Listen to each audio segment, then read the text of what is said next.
Então, bom dia a todas. Nessa aula, nós vamos discutir um pouco os avanços e os limites do liberalismo, das ideias, das práticas que o liberalismo traz, tá bom?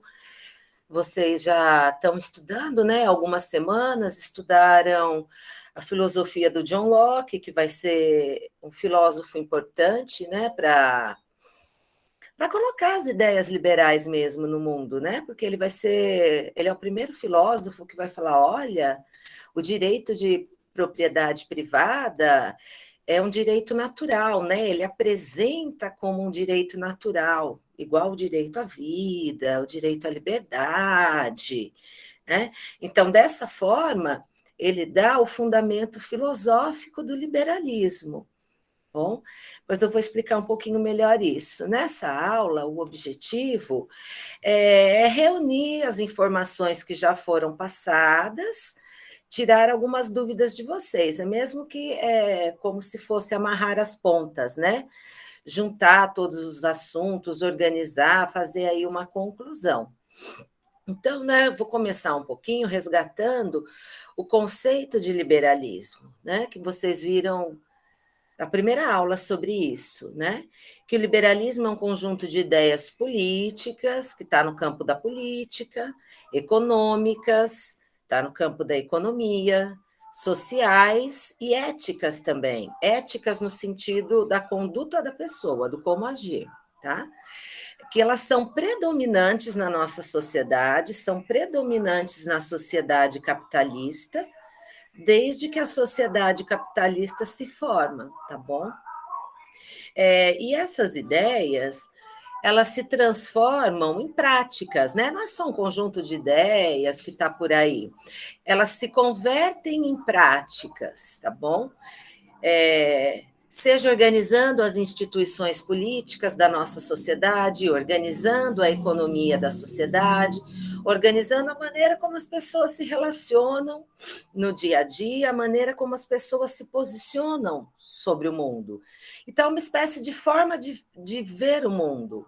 Imagine assim, um óculos, né? Quando vocês colocam, mesmo quem não usa óculos já deve ter pego o óculos de alguém uma vez colocado no rosto, né? Ele vai dar aquela diferença, uma forma de enxergar as coisas.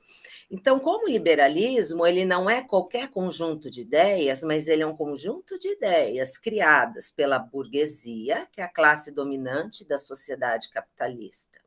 É um conjunto de ideias que vem para justificar o mundo da maneira como ele foi organizado pela burguesia. Então, ela vai justificar o lucro, vai justificar o sistema de classe social entre o trabalhador assalariado que recebe um salário e a burguesia que recebe um lucro, tá bom? Então, veja bem, essa forma de ver o mundo é como se fosse esses óculos que está presente, na verdade, na visão de todos nós, porque a burguesia é a classe dominante. Então, a maneira dela de enxergar a sociedade também é dominante. Está presente no direito, está presente nas leis, está presente na ideia das pessoas. Daí eu ia pedir para vocês lembrarem agora, né? Lembra, na primeira aula eu passei um pouco a ideia de meritocracia para vocês, para a gente começar esse debate, né? A ideia de meritocracia, ela trabalha da seguinte forma, né? Ela diz assim: as pessoas recebem os resultados de acordo com os seus esforços. Então, assim, quem se esforçou mais, né, vai conseguir um emprego melhor, uma posição social melhor, e por aí, né? Agora, será que essa ideia tem algum furo? Será que é assim mesmo? Né? Eu lembro que eu discuti com vocês, tentando mostrar, a ideia da meritocracia, ela seria justa se todas as pessoas tivessem as mesmas condições, partissem do mesmo lugar. Só que como nós vivemos em uma sociedade muito desigual, você tem uma classe dominante que tem a propriedade dos meios para produzir, ela tem os lucros. Então, as pessoas dessa classe social, elas vão ter mais oportunidades que os trabalhadores, tá? Vão ter oportunidades de estudar em escola melhores, de viajar, né? Vão ter acesso a um tipo de vida, vão conhecer empresários, enfim. Elas vão ter uma série de facilidades que as pessoas que não fazem parte dessa classe social têm. Bom, então, da mesma forma que os homens têm algumas facilidades em relação às mulheres, porque existe machismo, da mesma forma que as pessoas brancas têm algumas vantagens em relação às pessoas negras, porque existe o racismo, também há uma desigualdade de classe social. E a burguesia ela sai numa posição de vantagem. Então, né, vai ser. Imaginem para vocês, né, um filho de um grande empresário e um filho de um trabalhador. É mais fácil para qual deles, gente, conseguir assim um bom emprego, ser rico? Para quem vai ser, hein? Para o filho do patrão ou para o filho do trabalhador? O que, que vocês acham, amores? Pode ficar, não precisa ter vergonha, não. Do patrão. Filho do patrão, porque ele tem aí algumas vantagens, tá bom? Então, veja bem, o liberalismo é uma forma de compreender o mundo que justifica essa desigualdade, faz essa desigualdade parecer normal para a gente, como se não tivesse problema nenhum. E de tanto que as pessoas acreditam e defendem a meritocracia dessa forma, né? Mesmo muitos trabalhadores, né, defendem isso. Ah, não, eu acho que fulano se esforçou mais mesmo. Mas será, né? Será que uma pessoa que sempre teve tudo na vida, ela se esforçou mais do que aquele filho de uma família pobre que precisa trabalhar, né, junto com os seus estudos, né, que não pode fazer intercâmbio em outros países, né? Esse filho da família pobre se esforçou menos? Será que é assim, né? Quando a gente vai estudar, a gente vai ver que não. Não é simplesmente uma questão de esforço. É lógico que no dia a dia, gente, quando a gente se aplica mais, né, a gente vai ter mais retorno, por exemplo. Se a gente pega uma sala de aula, os alunos que estudam mais, né, eles vão ter uma possibilidade muito maior de tirar notas melhores, de aprender mais, é claro. Mas na vida em sociedade, além do esforço, tem a questão das condições. Muitas pessoas não têm condições de alcançarem uma série de coisas porque não fazem parte da classe social que comanda a sociedade, tá bem? Agora, eu vou pegar o que nós vimos na última semana, que nós estudamos os direitos individuais, as liberdades, para a gente entender um pouco como que essas ideias liberais, elas trazem muito avanços. Quando eu estou falando avanços, é em termos históricos, tá? Antes da sociedade capitalista, nós tivemos a sociedade feudal, e antes da organização feudal, tivemos a organização escravista, né? Mas na antiguidade, sei lá, como um exemplo, a gente pode pensar no Antigo Egito. Então, várias ideias e práticas que o liberalismo traz, elas vão ser um avanço em relações a ideias e práticas que existia, por exemplo, no mundo medieval, tá bom? Porém, essas ideias liberais, mesmo trazendo avanços, elas também têm limites, tá? Então, a gente vai problematizar um pouco isso. Aproveitar para dar bom dia para quem chegou agora há pouco e pedir para vocês, façam isso agora para vocês não esquecerem, coloquem o nome de vocês no chat para eu poder fazer depois a lista de chamada, tá bom? Então vamos lá, né? As ideias de direitos individuais e liberdades. Vamos pegar algumas ideias da política, que não são só são ideias, mas que elas organizam o nosso Estado, tá? Organizam as nossas instituições políticas. Essas ideias que eu vou falar, elas foram introduzidas no mundo pela burguesia, tá? Quando a burguesia estava fazendo as revoluções que colocam a burguesia no poder, que criam de fato o capitalismo. Por exemplo, a ideia de voto, votar, né? Poder ser candidato e poder votar alguém. A ideia de representação política, o que é isso, né? Quando eu voto num vereador, por exemplo, eu vou procurar para votar em alguém que tem uma ideia semelhante à minha, que vai defender projetos que eu defenderia. Então, esse vereador, se eu votar nele e ele for eleito, ele vai ser meu representante político. Ele representa, né? Já que não é possível todo mundo governar ao mesmo tempo, igual era na Grécia Antiga, né? Que eles reuniam os cidadãos na praça e todo mundo votava. Né? Agora não, a gente tem uma organização política, então os políticos eleitos, eles nos representam, tá bom?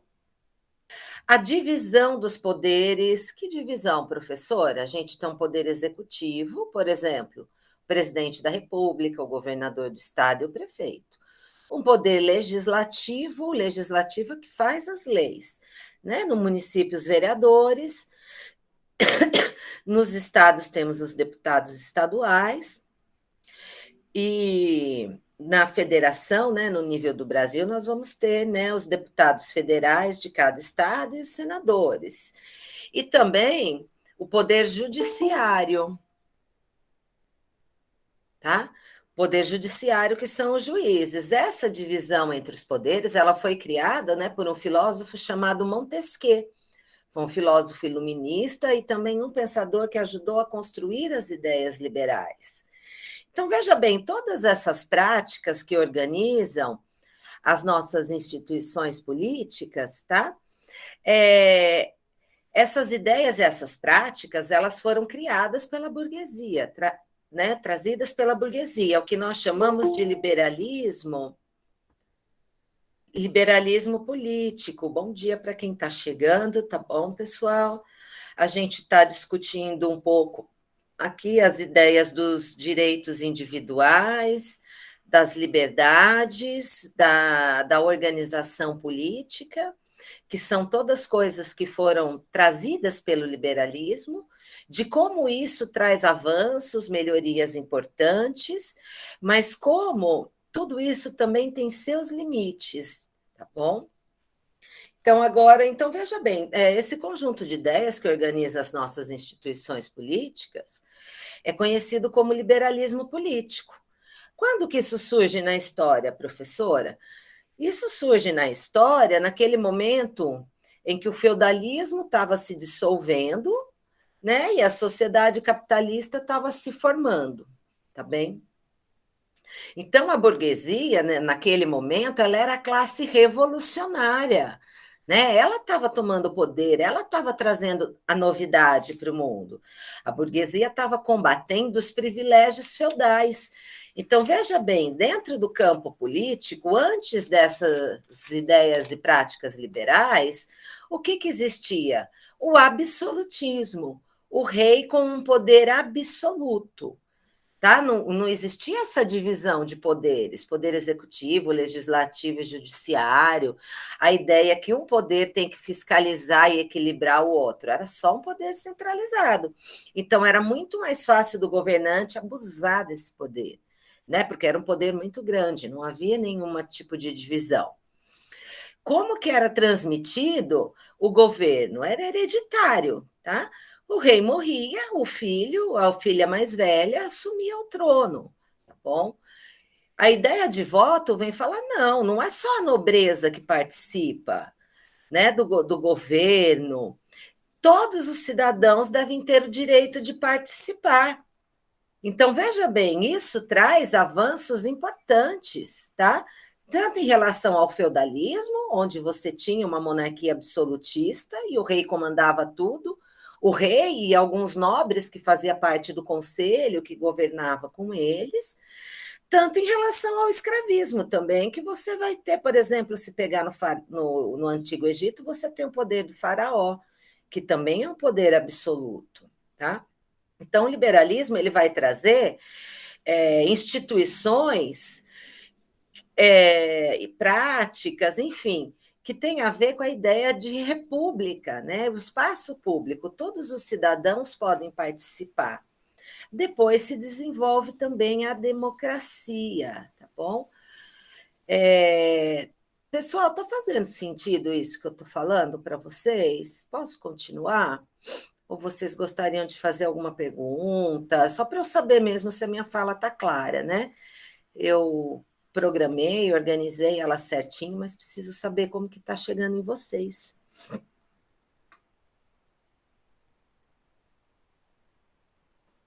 Professora, eu tô conseguindo entender. É que eu entrei um pouco atrasado, mas eu tô conseguindo entender. Eu acho que tá bem clara. Então tá. Deixa eu aproveitar para falar também, né, para quem foi chegando depois, coloca o nome no chat que eu vou copiar ele daqui a pouco para fazer a chamada da aula de hoje, tá bom? Então, vamos continuar aqui um pouquinho. Outras ideias importantes que são leis, tá? Inclusive, tudo isso que eu falei das instituições políticas, do liberalismo, também estão nas leis, estão, por exemplo, isso está aqui no Brasil na nossa Constituição, que é a lei maior do nosso país. Né? Para quem eu até deixei o link para vocês. Quem tiver curiosidade, dá uma olhada, que vai chegar uma hora que vocês vão encontrar na Constituição como se organiza o poder, qual que é a função de cada um, tá bom? Então, isso também vira lei. Outra questão, né? Os direitos individuais. Isso também é lei, está na nossa Constituição, tá? É a burguesia que também traz essas ideias liberais. Direito à vida, o direito de ir e vir. O que é isso? É o direito de poder se locomover pelo seu país. Né? Eu posso ir para Matão, eu posso ir para Manaus, eu posso ir para onde eu quiser, ninguém pode me prender. Nossa, professora, mas como assim? Às vezes esse direito ele parece assim muito óbvio para a gente, né? É óbvio para nós. Ai, desculpa, gente. Que nascemos num mundo com esses direitos, tá? No feudalismo não existia direito de ir e vir para todo mundo. Ah, não, professora? Não, lembram que o servo ele estava preso ao senhor feudal por laços de servidão e também preso ao feudo? Né? Ele não tinha liberdade para sair assim. Né? Não existia isso. No escravismo, então, isso é mais evidente ainda. Não era todo mundo que tinha esses direitos. O escravo, por exemplo, por definição, é uma pessoa sem direito. Né? Então, o escravo não tinha, falar, ah, não quero mais, tchau, vou embora, tá bom? Se vira aí, você faz aí o seu trabalho. Né? Era mantido em cativeiro, trabalhando pela força. Então, essa liberdade, esse direito individual também não existia. Liberdade religiosa, né? Liberdade que cada pessoa tem de escolher a religião que quer seguir ou não escolher religião nenhuma. Né? Nossa, mas liberdade religiosa é. No feudalismo, você tinha que ter a religião do rei, né? Por exemplo, então, o rei da Inglaterra virou protestante. Queria que toda a Inglaterra fosse protestante, inclusive começou a perseguir as pessoas que eram católicas, tá bom? Liberdade de expressão, que é poder falar o que a gente pensa, né? Poder se expressar, poder defender as nossas ideias. E também o direito de propriedade privada, né? De cada um poder construir a sua propriedade particular, seja a sua casa, seja a sua empresa, tá? Esses direitos de liberdade econômica também não existiam nem no feudalismo, nem no escravismo. Tá? Então, no feudalismo, quem tinha, né, o direito de propriedade era o rei e alguns nobres. Essa propriedade, por exemplo, a propriedade do feudo, né, daquele que o mundo era rural, basicamente. A propriedade do feudo ia de pai para filho, né? Agora, não existia isso de aquelas que esquece o nome, né? O que não é o senhor feudal, um servo. Um servo, ah, não, eu vou agora criar o meu feudo. Não existia isso, a lei não permitia, né? Ele tinha que ser nobre, ele tinha que conseguir autorização do rei, algum título, né? Então, veja bem, esses direitos individuais, eles também foram trazidos pela burguesia. no mesmo momento em que o feudalismo estava decadente, o capitalismo estava se afirmando, tá? Né? Se transformando na sociedade, na organização aí hegemônica. Então, veja bem, todas essas instituições políticas que eu falei há pouco, como voto, representação, todos esses direitos individuais, eles são grandes avanços em termos históricos, eles afirmam direitos para todo mundo, né? É um mundo onde não é o nobre que manda, né? Todas as pessoas têm esses direitos. Bom, e daí todos foram felizes para sempre, né? Será? Vocês devem estar falando, nossa, professora, legal, tal. Mas esse não é o mundo que eu conheço. O mundo que eu conheço é diferente. Estou copiando aqui copiado.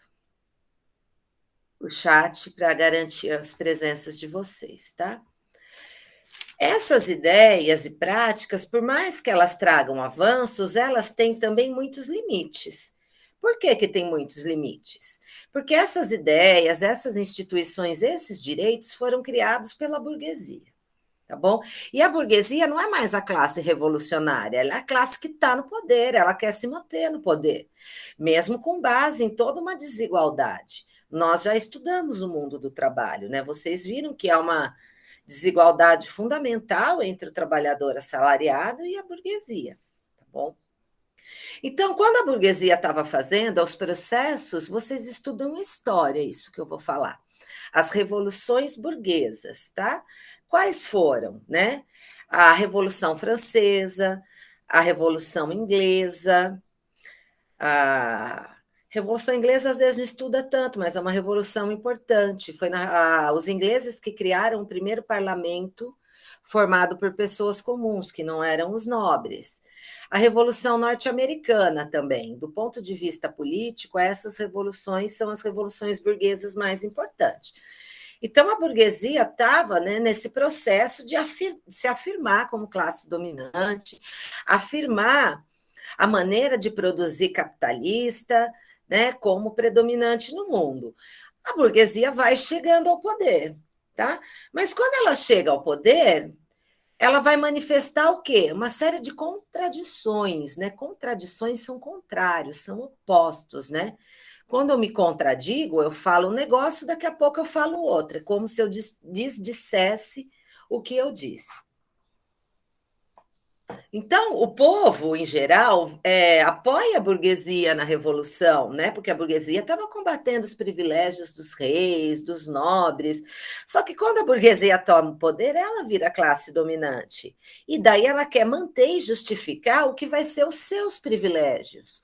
Muda de classe dominante, entendeu? Antes era a nobreza, agora é a burguesia. Vocês já estudaram Revolução Francesa? Alguém lembra do lema da Revolução Francesa? 3 palavras, né, que guiaram a Revolução Francesa.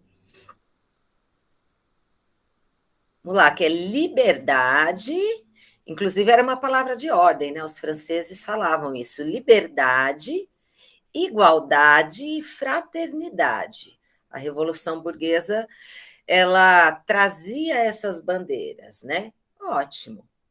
Depois que a burguesia toma o poder, ela institui, né, que já existia, só que o sistema de exploração de classe capitalista basta ser predominante, baseado inclusive na mais-valia, né, que é o lucro da burguesia, a concentração de renda.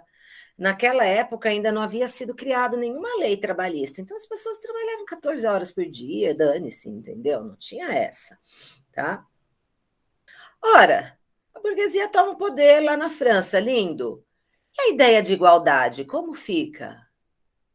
Como será que fica na prática? Na prática, gente, ela acaba. Veja bem, na lei, todos são livres e iguais, todas as pessoas. Isso está na lei francesa, está na nossa. Né? São leis de inspiração liberal. Né? Todos somos iguais. E na prática, todos somos iguais? Né? Qual igualdade há entre o trabalhador assalariado, que às vezes trabalha, hoje em dia, 8 horas por dia, né? No começo do capitalismo, trabalhava 12, chegava a trabalhar 14 horas. Então, qual que é a igualdade que há entre um trabalhador que ganha um pequeno salário para sobreviver, né? A maioria dos salários não são bons, a ideia é sobreviver mesmo, né? E a burguesia, né? Que tem os lucros, que comanda as empresas, qual a igualdade que há? Na prática, não há igualdade, né, gente? São pessoas que são muito diferentes devido à sua condição de classe, né? Quem trabalha não consegue ter acesso a um monte de coisa. A classe dominante já tem, né? Por quê? Porque o dinheiro compra. Então, veja bem, quando a burguesia chega ao poder, ela vai mostrar que todas essas ideias e práticas liberais, elas também têm limites. É como se eles falassem assim, opa, né? Eles nunca falariam isso, mas opa, entre eles, agora que chegamos ao poder, né? Essa revolução tem que parar, tá bom? Né? Que igualdade. Imagina, todo mundo, igualdade, então todo mundo vai ser empresário agora, todo mundo vai ter lucro, né? Ninguém vai explorar o trabalho de ninguém, não é possível, né? Assim não existe capitalismo, tá? Então, veja bem, na prática, todos são, na lei, né? Todos são livres, todos têm os mesmos direitos, e temos mesmo, tá bom? Pela lei, nada impede a gente de mudar de classe social. Então, vamos supor que eu consiga montar uma empresa, ser bem-sucedida, eu consigo me organizar, começo a lucrar, minha empresa começa a crescer. Legal, eu posso fazer isso, a lei não me proíbe. A professora, porque antes a lei proibia, proibia. No feudalismo você não podia fazer isso. Os empreendimentos tinham que ter autorização do rei, né? Você não mudava de classe social. Hoje você pode mudar de classe social. A lei não me impede de virar burguesa. No feudalismo, a lei impedia um servo de virar nobre. Era só o rei que podia conseguir um título. Não, é um avanço? Lógico que é. Lógico que é um avanço perante a lei, né? Mas na prática, vai haver uma dificuldade enorme do trabalhador conseguir formar uma empresa, conseguir obter lucros, né? Porque, sei lá, para começar um empreendimento, você precisa de dinheiro para injetar naquilo. Tá? Algumas pessoas conseguem, sim, algumas pessoas conseguem, mas são exceção. O que eu estou querendo dizer? A classe trabalhadora, como em coletivo, a sua grande maioria não consegue mudar de classe social, simplesmente porque o sistema não permite. Se o sistema permitisse, ele quebrava, tá bom? Só que as ideias liberais dizem, na prática todo mundo pode. Hoje em dia vocês devem ouvir, né? É uma ideia bem liberal que nós vivemos em uma época de neoliberalismo. Neoliberalismo, o prefixo neo significa novo, né? Seria um retorno ao liberalismo. Então, que a gente vai ver isso na próxima aula, tá? Mas algumas ideias, além da ideia de meritocracia, estão muito presentes no nosso mundo e muitas pessoas acreditam piamente nelas sem se questionar, perceber que tem aí um truque por trás. A ideia do empreendedorismo, né? Inclusive, que tem que ensinar na escola para os jovens, todos temos que sempre, você tem que empreender. Não estou falando que ninguém pode empreender. Quem gosta de empreender, quem acha que é esse o caminho, tudo bem. Mas todo mundo tem que ser empreendedor agora? O que está por trás disso? Está por trás, pessoal, o fim dos direitos trabalhistas, tá bom? Então, eu vou pegar um exemplo aqui. Uma pessoa trabalha numa empresa, eu já trabalhei desse jeito numa empresa, tá? Em vez de eu ser contratada pela carteira de trabalho com meus direitos trabalhistas, eu sou uma colaboradora da empresa. Eu tenho que abrir uma empresa pessoal e prestar um serviço para outra empresa. Porque a outra empresa é uma multinacional, eu sou só uma coitada que trabalho, entendeu? Só que daí o quê? Eu sou uma empreendedora, eu sou uma colaboradora. A empresa me paga o salário e eu que me vire para pagar o meu INSS sozinha. Se eu tiver um acidente de trabalho, se a empresa quiser me esperar, né? Se eu tiver uma doença, se a empresa quiser esperar eu me tratar e voltar, ela espera, senão ela me manda embora sem direito nenhum. E a ideia de empreendedor, todo mundo tem que ser empreendedor, sabe? Há uma maldade por trás, né? Que é a forma como a burguesia está se organizando agora, nesse começo de século XXI. Nós estamos vivendo num momento de retorno das ideias liberais, mas não das, né, a ideia da representação política, a ideia dos direitos individuais, mas do liberalismo econômico. A gente vai estudar isso na próxima aula. Então, somos todos livres, podemos ter nossos negócios, né? Cada um aí é um empreendedor, e o Estado não deve se meter em nada. Né? Resumir para vocês a ideia do liberalismo econômico. O liberalismo econômico é um conjunto de ideias que diz que o Estado ele deve existir para garantir só a segurança das pessoas e garantir a propriedade privada, assim, os direitos bem básicos, tá? Não é papel do Estado prestar serviços como saúde, né? Como educação, como segurança pública. Tudo deve ser privatizado, tudo deve ser feito pelos particulares, tá? E o próprio mercado, que é essa relação da economia, né? Ele regula isso. Ai, que beleza! Será que funciona na prática, gente, um mundo onde o Estado não garante direitos aos cidadãos, né? Por exemplo, saúde é um direito. A gente tem o Sistema Único de Saúde, que é o SUS, que muita gente fala, nossa, o SUS tem problemas. Tem, mas o SUS ele é uma ideia que precisa ser abraçada e melhorada. Tá? Em muitos lugares do mundo, você não tem um sistema público de saúde.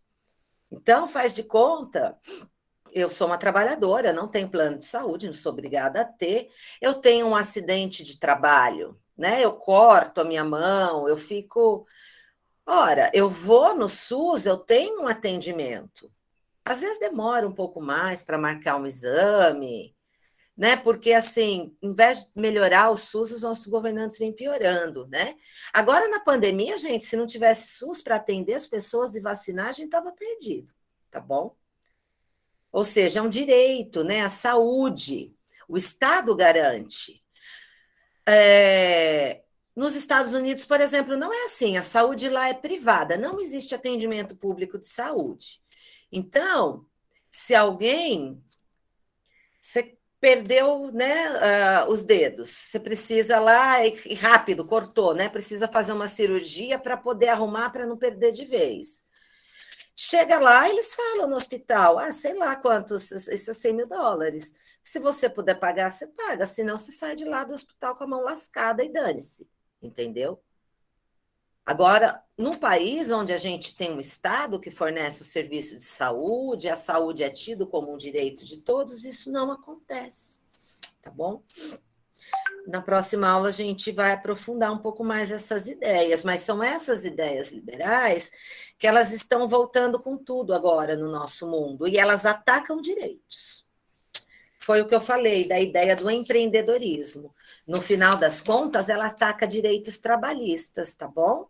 Porque daí, né, se a burguesia tem que pagar hora extra, final de semana, como estavam nas nossas leis trabalhistas, ela lucra menos. Bom? Então, veja bem, gente, partindo aí para o final da aula, tá? Eu vou pegar para a gente discutir essa coisa dos limites. Um outro direito, que é o direito de ir e vir. Locomover-se livremente pelo seu país. Todo mundo aqui pode, tá bom? Só que é o seguinte, se você quiser ir de Matão para São Paulo, você precisa pagar a passagem de ônibus, você precisa também pagar a gasolina e o pedágio, alguma dessas coisas. Então, todo mundo tem o direito de ir e vir, Mas é todo mundo que consegue ir e vir na prática? A gente tem a questão do corte econômico na sociedade capitalista, que deixa muita gente que fere os direitos individuais e as liberdades das pessoas. Vou dar um outro exemplo do direito de ir e vir, né? Imaginem os trabalhadores que moram em favelas de grandes cidades, favelas que são dominadas pelo tráfico. Obviamente, não é só traficante que existe em favela, tá, gente? A maioria dos habitantes de favelas são trabalhadores que ganham pequenos salários, que moram em cidades grandes, faxineiras, trabalhadores da construção civil, enfim. Um aluguel numa cidade grande, né, numa região central, é absurdo, tá? Mas os trabalhadores moram lá na comunidade e o tráfico de drogas, ele manda lá. Chega uma certa hora que você não pode ir e vir em determinada parte do bairro, porque lá é só para vender droga, e daí? Você mora lá, como que fica seu direito de ir e vir? Né? Isso acontece num bairro chique de São Paulo? Lógico que não. Né? Mas com os trabalhadores mais pobres isso acontece, tá bom? Um outro último exemplo, tá bom? A participação política é algo muito importante, a gente já estudou isso, mas até essa ideia liberal tem contradições e seus limites. Todos nós temos o mesmo direito de participar da política, seja votando, seja acompanhando o que os governadores fazem, ou seja, se candidatando, tá? Acho que por enquanto vocês não podem, mas acima de 18 anos vocês podem se candidatar para vereadoras, por exemplo. Todo mundo pode. Ok. Será que na prática essa participação é igual entre todo mundo?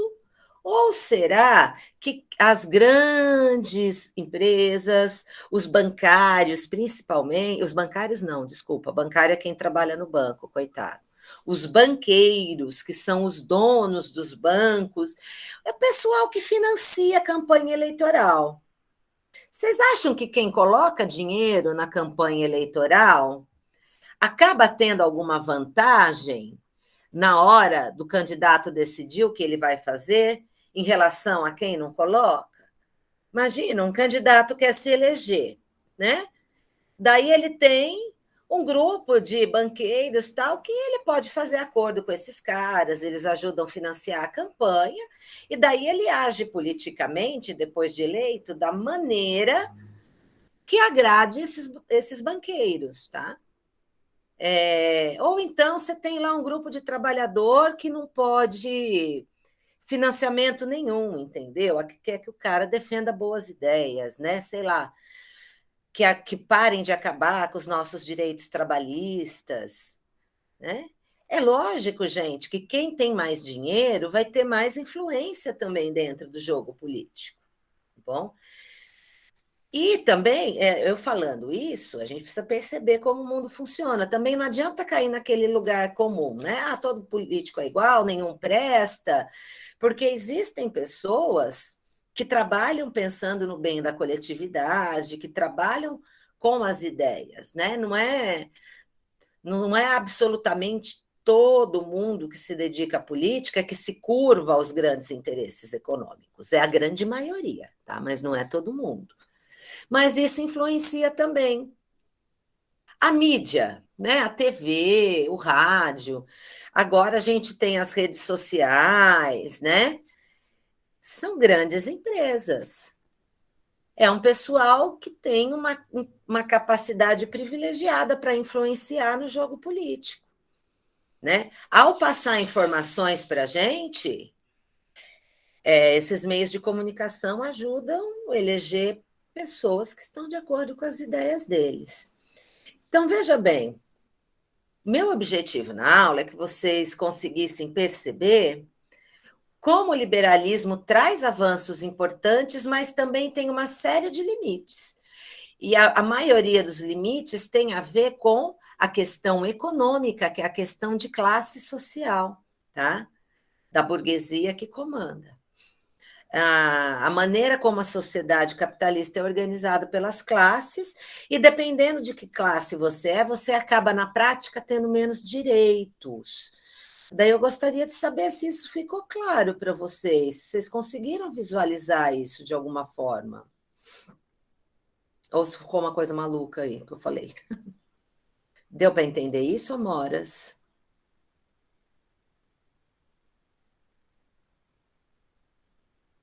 Deu sim, professora.